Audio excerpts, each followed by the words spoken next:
আসসালামু আলাইকুম। তামান্না স্টুডিওতে আপনাদের সবাইকে স্বাগতম। আশা করি সবাই অনেক ভালো আছেন। এটা হচ্ছে আমার আব্বুর বাসা। আমার আম্মু এরকম বড় বড় ড্রাম কেটে এরপর এখানে গাছ লাগিয়েছিল। মূলত এই ড্রামগুলোতে সবজি গাছ লাগিয়েছিল, যেমন লাউ, কুমড়ো এইসব। বাট পেয়ারা খেয়ে এখানে বিচি কোনোভাবে হয়তো পড়েছে বা পাখি ফেলেছে, এরপর এই গাছটা হয়েছে।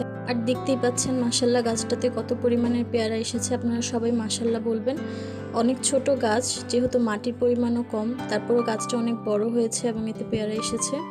এর পাশের গ্রামে বরবটি গাছ, করলা গাছ, পুঁইশাক গাছ লাগিয়েছে। তো বুঝতেই পারছেন মাটির পরিমাণ কম, তারপরও আলহামদুলিল্লাহ দেখতেই পাচ্ছেন কত পরিমাণের বরবটি ধরেছে।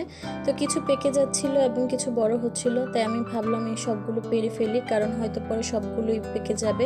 অ্যান্ড পাকাগুলো থেকে বিচি রেখে আম্মু আবার সে বুনে দেয়। গাছটা কিন্তু অত বেশিও ছড়ায়নি, অল্প কিছুদিন হয়েছে মাত্র গাছটা লাগিয়েছে। তো দেখতেই পাচ্ছেন কত ভরপুর বরবটি। সবাই